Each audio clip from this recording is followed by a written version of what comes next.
Good morning, everyone. For those that have joined already, thank you. We're just going to wait a couple of more minutes so that everybody can join and we start together. Thank you. Ahla sahla.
For those that just joined,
okay, I think we can start.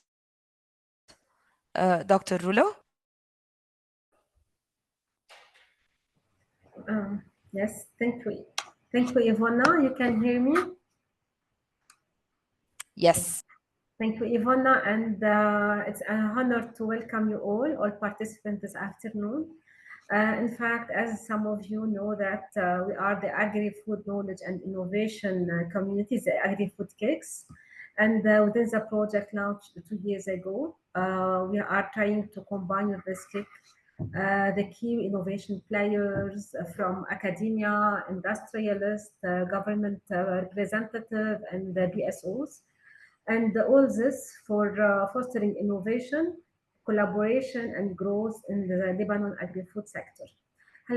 From our activities, we already had the webinars on the white phosphorus, heavy metals, and their effect on the agri-food system. And we are here today with this webinar named Seeds of Innovation from Ideation to IP in the agri-food sector.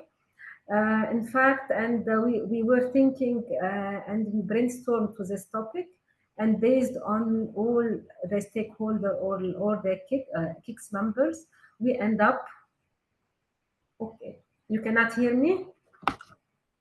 We end up to this topic. It's better now, Ivona? Yes. Once I think there's a problem with We can hear you. We can hear you. Okay, very good.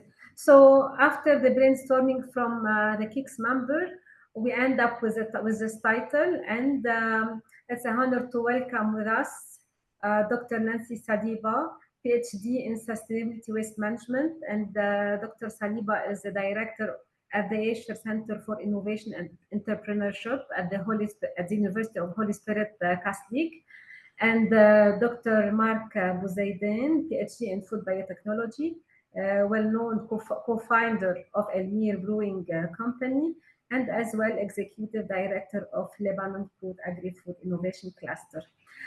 So far, we'll be 1 hour with you today, and it's really we want to announce that we have an in-person training with the lawyer from Sadr company, Maître Nisreen Haddad, uh, one day during mid of September.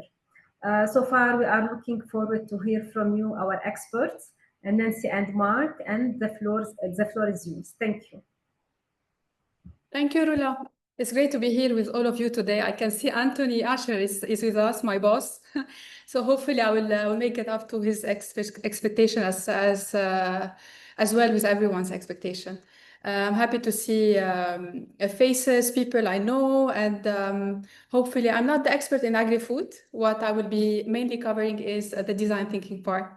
So please feel free to leave your questions on the chat throughout the session. We'll make sure to answer them, and welcome everyone. So this webinar, as Dr. Rula said, is the first step in a two-phase journey. So next, we'll have an in-person workshop happening in September, and the date will be confirmed soon. So stay tuned with us. Today, we will explore how ideas can emerge. So if you can move to the next slide for the session outline, please. Perfect. Okay, so we'll be exploring how ideas can emerge, evolve, and eventually become protected innovations in order to bring real value to our food systems, right? Because all of us present here today have something related to the agri-food innovation, whether we work in the corporate world, BSOs, supporting entrepreneurs and startups, or are our entrepreneurs ourselves. We'll introduce practical tools from the design thinking approach that can help us define real challenges and think creatively about solutions. Then we'll provide real-world agri-food innovations, and here it's about Marc and his expertise in the field. And then we will end the session with an introduction to intellectual property principles that will be mostly covered in the real in-person workshop next month. Now I will hand it over to Marc, an agri-food expert, who will walk us through what innovation is in this sector and help us contextualize a little bit the challenges, the opportunities we face, both globally and across Lebanon. Over to you, Marc. Thank you, Nancy. Thank you, everyone, for your time. Hopefully, it will add value. So, first of all, it's very important to define innovation. So, what is innovation in its general context? Then, understanding better in the agri-food context, what does innovation mean? And then, to showcase the global patent trend across the 20 years. So what was happening across the 20 years in terms of patents and therefore innovation in the agri-food, and then simplify it into some more simple terms and what can be adapted into the Lebanese context. So this will be tapped in or tackled throughout the upcoming 5 to 7 minutes. So first of all, based on the UN Innovation Network 2019, innovation consists of doing something new and different, therefore solving an old problem in a new way, or addressing a new problem with a proven solution, or bringing a new solution to a new problem. So it's a very high-level introduction or definition. At the agricultural level, it is a little bit more elaborated. So agricultural innovation is the process whereby individuals or organizations bring new or existing products, processes, or ways of organization into use for the first time in a specific context in order to increase effectiveness, competitiveness, and I'm sorry. competitiveness, resilience to shock or environmental sustainability, and thereby contribute to the food security and nutrition, economic development, and sustainable development in general. So we are talking about products, processes, or business models, ways of doing businesses in the agri-food sector, contributing to the sustainability in all its components. So this is in a nutshell what is innovation.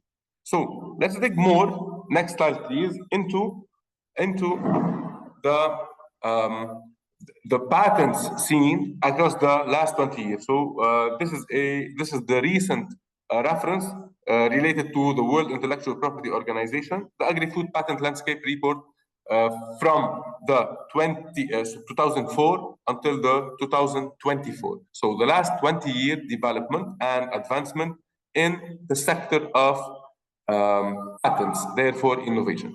So if you do some calculations, you understand that around 450,000 patents were set during the last 20 years in the agri-food sector. So the International Patent Organization has recorded more than 450,000 patents. So if you divide them by 20 years, and then you divide them by 365 days, so it is around 63 patents per day across the 20 years. So researchers, industries have been working hard across the 20 years to make advancement in the agri-food sector. So where is the weight? If you want to understand better the weight of these patents, it's clear that the agri-tech patents are dominant. We are talking around 295K patent in the agri-tech sector, compared to around 150K patent in the food technology sector. So pest and disease management, as well as crop and genetic amelioration, are the mostly, or were the mostly targeted innovation across the years. In fact, we have seen new pest control compounds, new genetically modified organisms, and so on, enabling the amelioration and enhancement of the productivity across the agriculture sector, followed by some sensor related to smart farming, some mapping and imagery, some precision agriculture, and so on. So the weight was on the production. During the last 10 years, it's important to understand that the weight is becoming increasingly significant in the optimization of the processes, in the resource efficiencies. Therefore, we have seen this trend across other sectors or across other types of patent. Waste management. So we have been talking about waste management. Only 5,877 patents in the waste management. So we need to be expecting that in the upcoming 5 years, between 2025 and 2030, other sectors would be really increasing, since there is a very specific and very urgent need for these kinds of innovations. At the food tech level, it's important to understand that supply chain was and still the most important patentable advancement. So traceability, cold chain, and so on, so are the most important patents, followed by food chemistry, therefore new ingredients, new materials entering the food production. We can go to the next slide, please.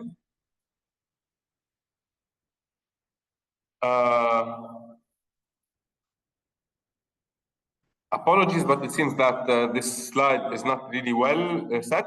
But we can just go back into it. It's important to mention to simplify the patents word into what is there nowadays. So health and wellness is a current trend. So we understand that new ingredients, patented new ingredients should be engaged during our production processes or throughout our research and development phase to introduce new healthy ingredients, new food materials into our section. Sustainability and upcycling trend is also a very important driver.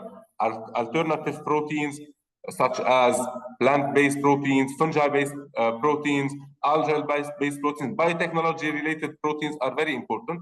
as well as personalization and convenience, which relates to the sizes of packaging, to the type of material, to the convenience of use, ready-to-eat products, and all the processes occurring in order to supply ready-to-eat products, and so on. As well as the e-commerce is very important, which is not mentioned here in. So the marketplaces are changing very drastically, and patents should be engaged in understanding how to cope or how to mitigate with these changes throughout supply chain, throughout packages sizes, and so on. Can we move forward, please? I will not be delaying on this slide, but it's very important to understand that Lebanon, nevertheless, the numbers related to the agri-food are continuously growing from 2019 until today. So the agri-food sector is one of the few sectors, together with some ICT sectors and some cosmetic and para-cosmetic sectors. So the growth is there, but challenges are really impeding this growth. In fact, the supply chain disruption due to the recurrent economic and military disruptions is really being a challenge. Second, the water stress, most importantly in 2025, is becoming a pressure. Therefore, some amendments and some coping mechanisms should be adapted. And in view of the patents available, in view of the current situation in Lebanon, we have some really low-hanging fruits to be used. First of all, low-cost sensors should be implemented, are to be used in agriculture as well as in agri-food. So every liter of water saved in every industry is a must nowadays. Energy. So there has been an advancement with energy, but also some more advancement is needed. And most importantly, the use of new ingredient, local ingredient, healthy, functional ingredients is very important, and it has an untapped potential for the agri-food processor. So it is the right moment to introduce new ingredients, new raw materials in order to increase the productivity and in order to increase the functionality of our products. So with this part, I will be stopping my first introduction, moving to Dr. Nancy's input with respect to design thinking, and then coming back to some practical insights on how to make this happen at the agri-food level. So thank you. Back to you, Nancy. Very resourceful, Marc. Thank you very much. Because we're talking about solutions, but first we have to dig deeper in the challenges that we all face, and in the agri-food sector specifically.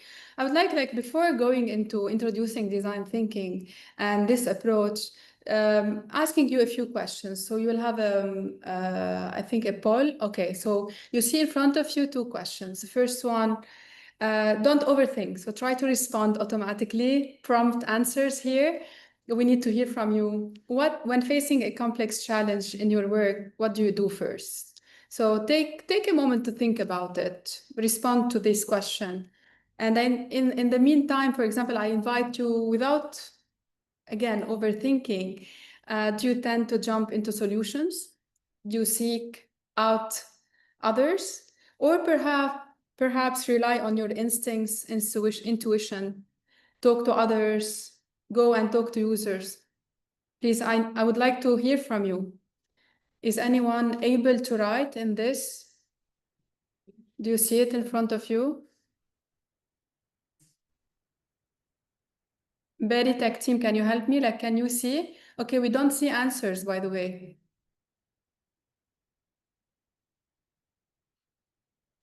Make sure you can write into these boxes. Nancy, we can see.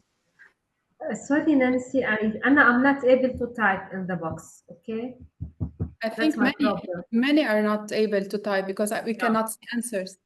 Okay, write on the chat if this is not possible for you to write on the poll itself. What are your thoughts about it? Can they speak? Can they unmute their mic? Okay, perfect. I see a few answers now prompting on the chat. Use the chat box if this is not possible. Another question is what blocks innovation in your team? So think about any team, any project you work within your work with your colleagues. So what challenges you face? What really blocks this creativity and innovation? Hiba says, when facing complex challenge in my agri-food work, my first step is to break down the issue into smaller, manageable parts and identify the root cause. Excellent. Any other thoughts? Are these barriers structural, cultural, personal? I guess most of the people cannot write on the chat, so let us move forward. Nancy, if you want, just for the people, they can add view details on the small screen where there's the poll. If you press view details, they will take them to the link where they can see the answers. Is anyone able to do so? If not, no worries. I don't think it's possible because they're trying and no one is able to answer. Okay, so facing technical problems is an issue, and we have to deal with these challenges. And sometimes it's not a technical question, so it's something that comes with people, their thoughts, what they are concerns, what are their needs and challenges.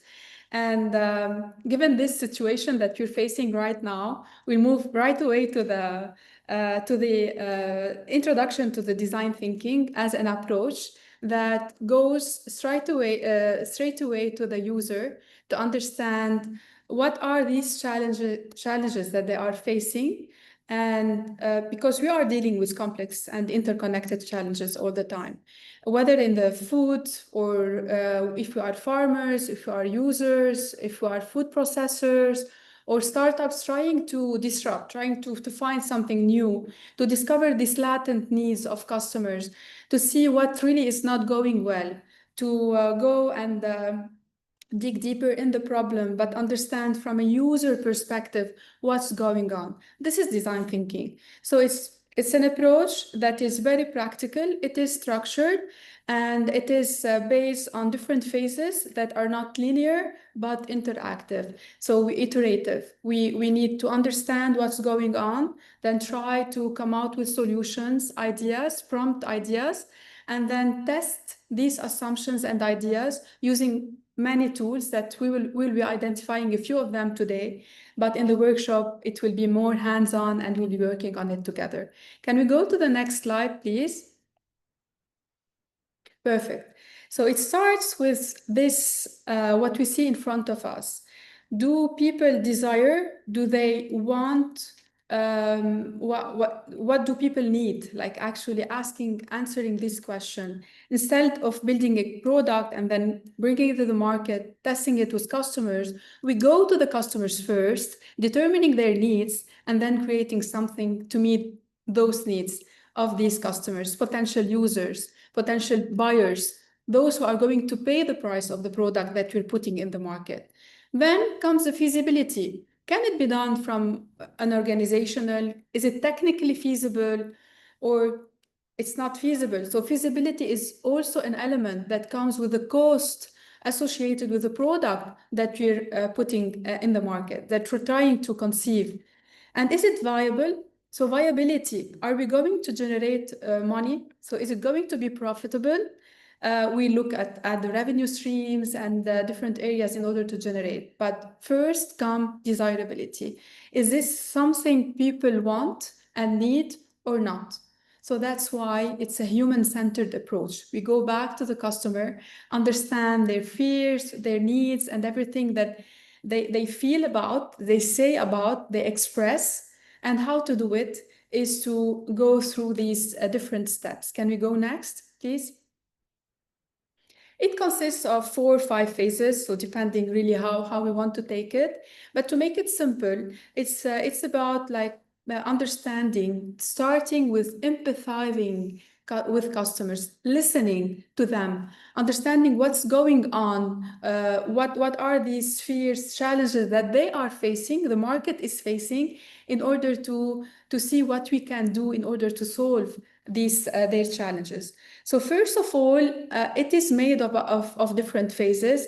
Each phase is important, but it's an iterative approach. So every time we have assumptions, we need to test them. We go back to the customer to understand if it works with them. So listening with curiosity, we start by empathizing. So if you consider, for example, the agri-food context, we go to the field, we go speak to the farmer, observing what they are doing. What are this stuff that they are going through? Is it because of climate stress, climate change? Are they facing other issues with not finding operators, people working with them in the ground, the tools, the technologies? So we need to understand what's going on. That's why empathizing is the first step that we need in order to start coming out with ideas, defining the real problem. The problem is a general problem. So is a challenge that everyone is facing, though. That is global challenge. And then understanding what's going on to start defining the real problem. And here is empathize and defining. We'll be understanding better what are these different phases about.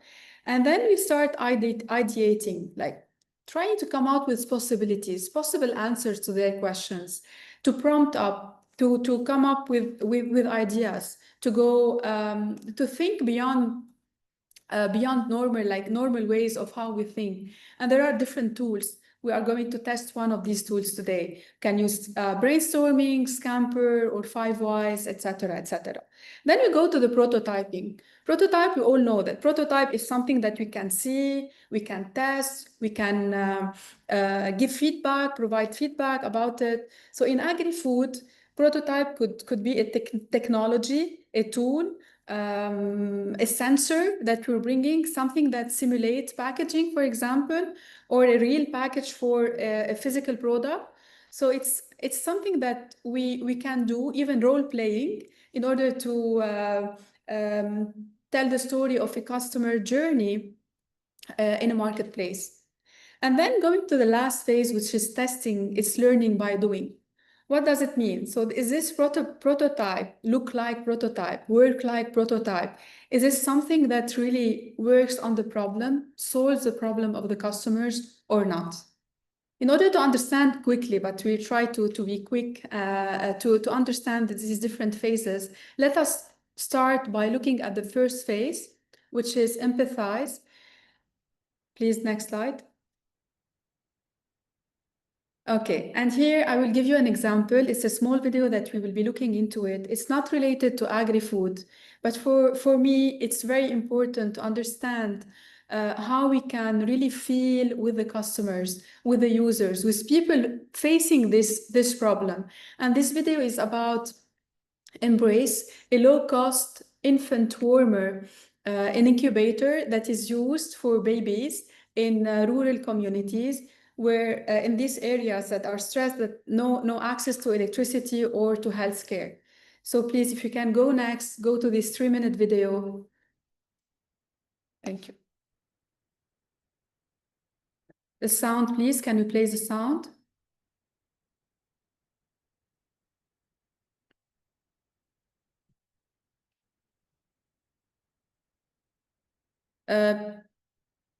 Technical problem here. We cannot hear the sound, please. Very tech team. Yeah, that's being fixed. 1 second.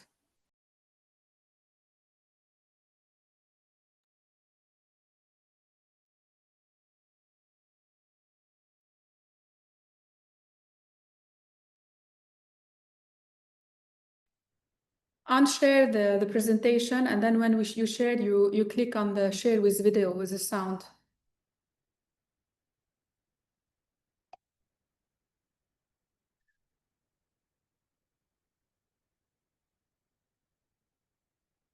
The importance of this video is to look at, it's not the technology. We usually tend to look at the technology itself, but sometimes it's really a problem that humans are facing in rural, in this case, it's rural families and rural communities.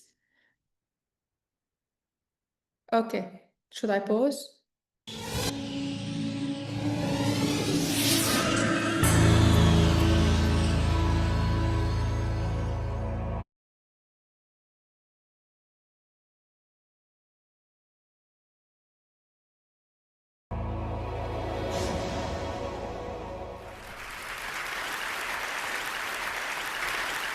Please close your eyes and open your hands. Now imagine what you could place in your hands. An apple, maybe your wallet. Now open your eyes. What about a life? What you see here is a premature baby. He looks like he's resting peacefully, but in fact he's struggling to stay alive because he can't regulate his own body temperature. This baby is so tiny he doesn't have enough fat on his body to stay warm. Sadly, 20 million babies like this are born every year around the world. 4 million of these babies die annually. But the bigger problem is that the ones who do survive grow up with severe long-term health problems. The reason is because in the first month of a baby's life, its only job is to grow. If it's battling hypothermia, its organs can't develop normally, resulting in a range of health problems from diabetes to heart disease to low IQ. Imagine, many of these problems could be prevented if these babies were just kept warm. That is the primary function of an incubator. But traditional incubators require electricity and cost up to $20,000, so you're not going to find them in rural areas of developing countries. As a result, parents resort to local solutions like tying hot water bottles around their babies' bodies or placing them under light bulbs like the ones you see here, methods that are both ineffective and unsafe. I've seen this firsthand over and over again. On one of my first trips to India, I met this young woman, Savita, who had just given birth to a tiny premature baby, Rani. She took her baby to the nearest village clinic, and the doctor advised her to take Rani to a city hospital so she could be placed in an incubator.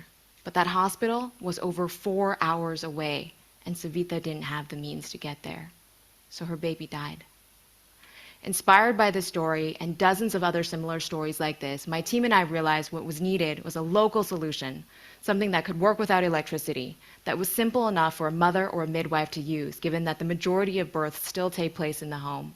We needed something that was portable, something that could be sterilized and reused across multiple babies, and something ultra low cost compared to the $20,000 that an incubator in the US costs. So this is what we came up with. What you see here looks nothing like an incubator. It looks like a small sleeping bag for a baby. You can open it up completely. It's waterproof. There's no seams inside, so you can sterilize it very easily. But the magic is in this pouch of wax. This is a phase change material. It's a wax-like substance with a melting point of human body temperature, 37 degrees Celsius. You can melt this simply using hot water. And then when it melts, it's able to maintain one constant temperature for 4 to 6 hours at a time, after which you simply reheat the pouch. So you then place it into this little pocket back here, and it creates a warm microenvironment for the baby. Looks simple, but we've reiterated this dozens of times by going into the field to talk to doctors, moms, and clinicians to ensure that this really meets the needs of the local communities. We plan to launch this product in India in 2010, and the target price point will be $25, less than 0.1% of the cost of a traditional incubator. Over the next 5 years, we hope to save the lives of almost 1 million babies, but the longer-term social impact is a reduction in population growth. This seems counterintuitive, but turns out that as infant mortality is reduced, population sizes also decrease because parents don't need to anticipate that their babies are going to die. We hope that the Embrace Infant Warmer and other simple innovations like this represent a new trend for the future of technology. Simple, localized, affordable solutions that have the potential to make huge social impact. In designing this, we followed a few basic principles. We really try to understand the end user, in this case, people like Savita. We try to understand the root of the problem rather than being biased by what already exists. And then we thought of the most simple solution we could to address this problem. In doing this, I believe we can truly bring technology to the masses, and we can save millions of lives through the simple warmth of an embrace.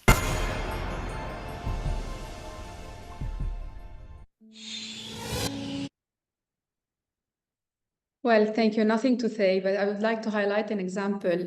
Yesterday, we were attending a demo day organized by Life, and a colleague, Constantin, like asked one of the startups, "How do you understand what farmers need?" Like it was related to the agri-food sector, and what she answered, she's a researcher and at the same time trying to find the best product for them. She said, like, I go and speak their language. I go to the farmers and understand what they need in order to adapt my product and try to translate whatever I'm doing for them to buy it. At the end, they are going to use it, testing it in their farms as well. So one of the tools that we use in empathy is Empathy Map. Empathy Map is to understand their latent needs. So what do they say is easy. So how they express, what do they tell, and it's not working, how do they feel about it? But this will prompt and will help us understand the latent needs, what they do not say. And the empathy map has different, like it's a Canva that will let us understand what do they say. It's really like all of their complaining about the opinions, desires expressed in, sometimes we do conduct interviews, we go and do observations, conversations with these farmers or whomever we're interacting with. And depending on the challenge. So first of all, in order to understand this empathy map, this challenge will be like very, very clear for us. It's like how to understand like these small farmers will be selling fresh produce. So these fresh produce are not getting to the market in a good state quality. What do they do about it? So all of these actions, behaviors, they show in real life. So what do they actually do? Not just saying. What do they think? What are their doubts, motivations? What's going in their mind in order to explore more, to better understand? And what do they feel? What are they experiencing? Akid, they are frustrated, they don't feel like they are stressed, or they are happy. It's raining tomorrow, so the produce will be better. So looking at what's going on, observing what's going on is really important in order to be able to move to the next phase. And it's now I'm combining it in a same phase, which is defining. Define meaning understanding, defining the problem. So going from a very general challenge to a problem statement, like in research, we have to have a clear problematic in order to understand the problem. What we are searching for. Can we go to the next slide, please? Okay, so here it's framing the problem clearly. And if we give the example of olive farmers needing a solution to reduce storage spoilage, we understand that this is something that they are facing and we need to start ideating. And here we go to the next step, which is phase 2. Next, please. Okay, perfect. So here it's like how we can start generating solutions or ideas, and these ideas are not tested yet. So no idea is a bad idea. I mean, we can prompt ideas using different tools. One of the tools is brainstorming, sitting with people, like-minded people from different stakeholders, and trying to discuss this with them.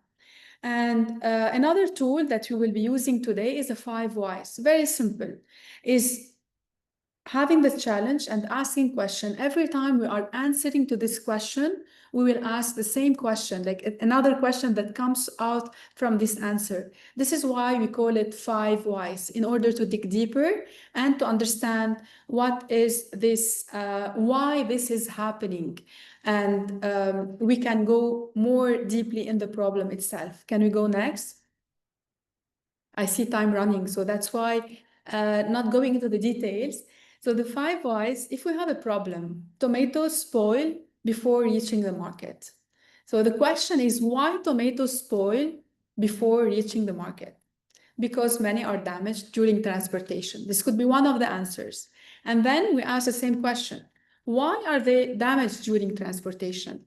Because they are packed in soft plastic crates without padding. So trying to understand from these people who are trying to get their products to the market, what's going on before they got their products damaged. So from Y to Y, we get the final Y because there is no collective buying or support system to make them accessible and affordable.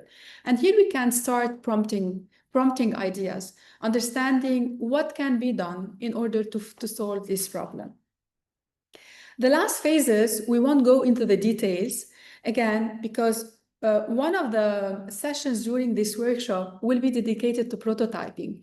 It will be hands-on. We will be doing a prototype ourselves all together in teamwork, and just to compete with each other, how we are going, each of us describe what you are doing, how we are solving this problem to the market. So we will be providing challenges and then providing like simple tools like cardboards, scissors, whatever material we have in order to try to prototype all together.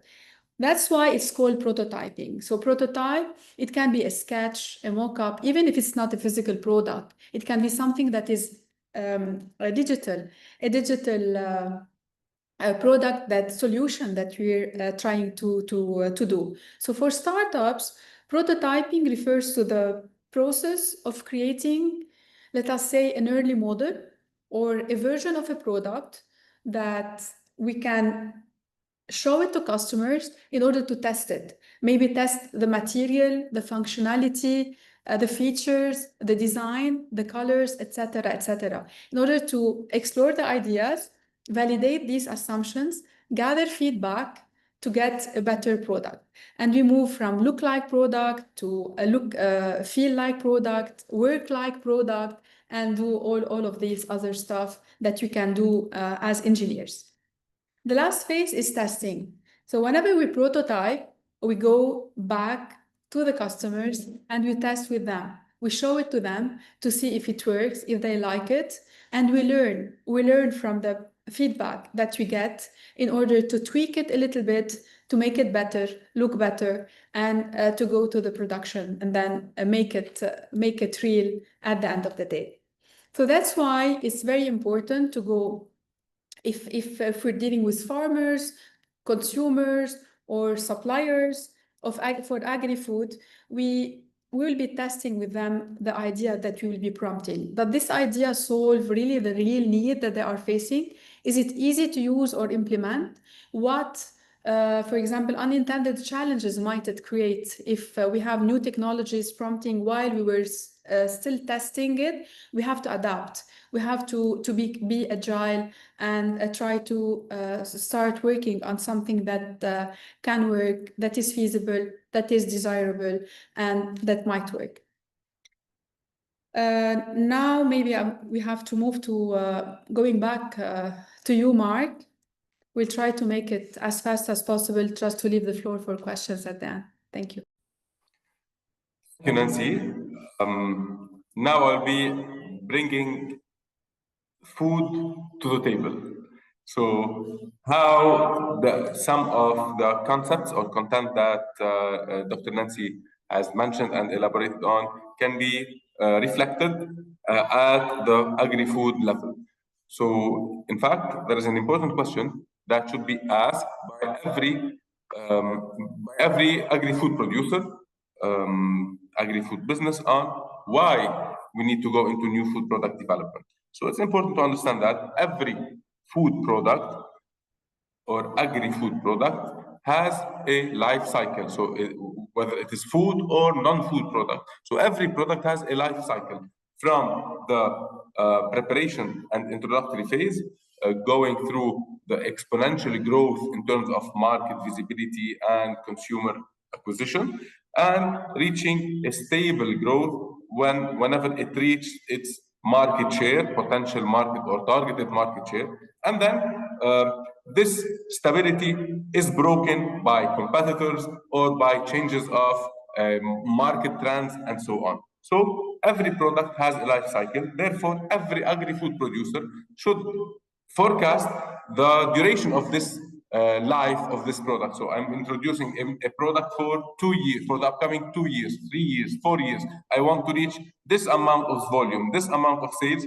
In the meanwhile, I'm preparing for another introduction of another product, or elsewise, it would be good to be increasing the users or the users. So the traditional product life cycle graph can be disrupted by increasing the uses, so creating or introducing a new use of a product after a certain period of time, or introducing this product into or for new users. So this is why we need to be going into new food product while understanding how we are going into new food product. Corporate health is also very important in terms of understanding the growth and the positioning and the leadership with respect to specific categories on shelf. So do I want to be leading or following, and so on. Market and marketplaces are also changes. So consumer trends, consumer consistent changes in the behavior.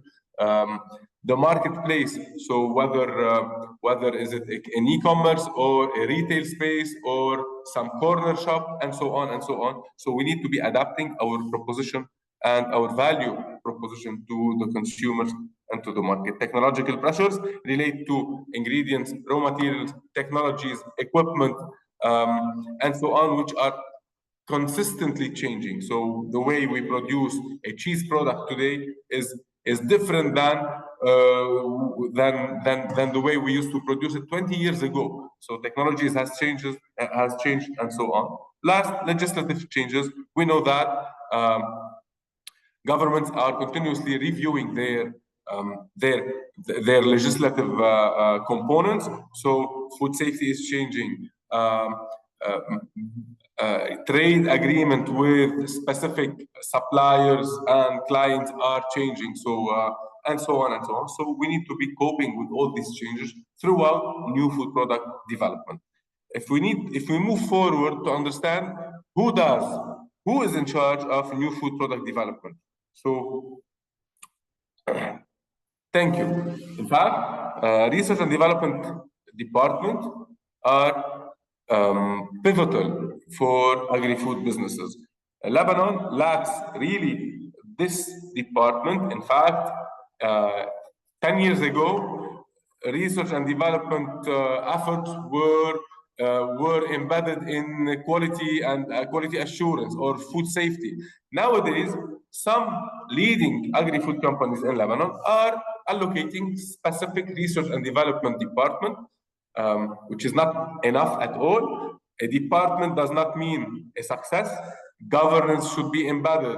A strategy related to research and development and innovation should be developed, as well as a strategic plan with respect to innovation management in any company, among them agri-food companies, should be installed. In fact, research and development department is a key department engaging the upper management, the marketing team, the research and development team, the manufacturing team, sales, distribution, and product support team. So almost every department at the company level is in charge or is involved in new product development throughout the milestones of new food product development. So from the strategic plan, going to market opportunity assessment, product business plan and development, prototype development, and ideally scale up and product introduction to the market. So it's a hefty process. Introducing a new product into the market can be as simple as dreaming of a product and waking up and trying to make it alive at the industry level. But this comes definitely with very high risks. In fact, a solid foundation for research and development starts with a strategy, a proper governance, a budget allocated for research and development, moving into the execution of every step of research and development. So moving forward, there are several types of new food product development. In fact, if you remember, and I really believe that you do not remember the definition of agri-food innovation, as it is a long definition. However, it can be reinventing the wheel, as well as it can be a simple amendment on an existing product, process, or business model. So line extension products is considered as an introduction of a new food product. So I'm adding a spice to my chips. This is a line extension product, so this is considered as a new product. I'm repositioning an existing product, so I'm shifting from kids to healthy lifestyle consumers products, new form or sizes. So I'm only changing the size in order to fit into a new market segment. Reformulation of existing product, innovative product, added value, and creative product. So these are the incremental differentiation with respect to new food product, the types of new food product. So line extension is the less risky, the less costly as well, and the more safe. Moving forward to creative product is considered to be as a high risk and high costly, but the level of failure is high, but the level of success or the payback is really significant. Moving forward, it's important to understand that whenever we are developing a new product, we need to take into consideration three types of complexities. Rami, if you can move forward to the other slide, please. So any kind of food product should take into consideration the consumer complexity, the technical complexity, and the marketplace complexity. What do my consumer need? What is the frequency of consuming such a food product? What is the quantity every time they consume? And so on and so on. What do my consumer look at whenever taking my product in hands? The technical complexity relates to how am I going to do or to produce this product? What are the ingredients? What are the techniques? What are the equipments needed? What is the shelf life? What is the best packaging? And so on and so on. Finally, marketplace complexity relates to the competition, relates to what is there in the market. So how am I going to introduce this product and what would my competitor be doing? So they perceive a new product in the market. Are they going to act like sharks, introduce a counter product, or they would be shifting into other categories and so on. So really, these three complexities define the level of success or failure of the new product in mind. Moving forward, I will not be delaying a lot since we are running out of time, but we will be definitely tapping into these components during our in-person session. It's important to tap into the life cycle and the cash flow related to new food product. We all know that the preparatory and introductory period related to a new food product is really costly. The cash flow is negative. Whenever we start growing our product or introducing it to the market and growing the market share of this product, we still in the gray, in the negative cash flow component. We only reach a net revenue, a profitable revenue during the maturity and the decline phase of our market. So a healthy snack enters the market. It is until it reaches its targeted market share for a specific period of time where the producer would start making a profit out of it. So this is really a very well established process of introducing a new product and making money. So introducing a new and profitable product into the market. Therefore, we need to be taking care into these details. Moving forward to the upcoming slide. So stages of developing a new product relate to the strategy, of course. So developing a strategic plan, assessing the market opportunity related to new product development, generating ideas, screening ideas, and development of a product concept, which is the fingerprint of this idea. So we need to make a small prototype or move forward with some really clear hints on these concepts, followed by product design and formulation, prototype screening, prototype optimization and validation in order to reach the process and the scale-up design. So these are in a nutshell. Looking forward to be discussing all these details in the in-person session, and we'll be moving to Nancy for the wrap-up component. Thank you, Marc. You're really like giving us very, very beautiful, real insights. And I mean, I'm happy also to see experts in the IP with us, like Sohair. Happy that she's joining now the webinar, and hopefully she will make it to the workshop. I cannot speak on their behalf, but what I can say that now that we need to protect and sustain innovation. When we ask about innovation, it's very important. How can we protect it? And here comes intellectual property, or IP, that plays a key role, not just for startups, but even for researchers commercializing findings, or organizations developing processes, and even clusters or actors in these clusters coordinating innovation.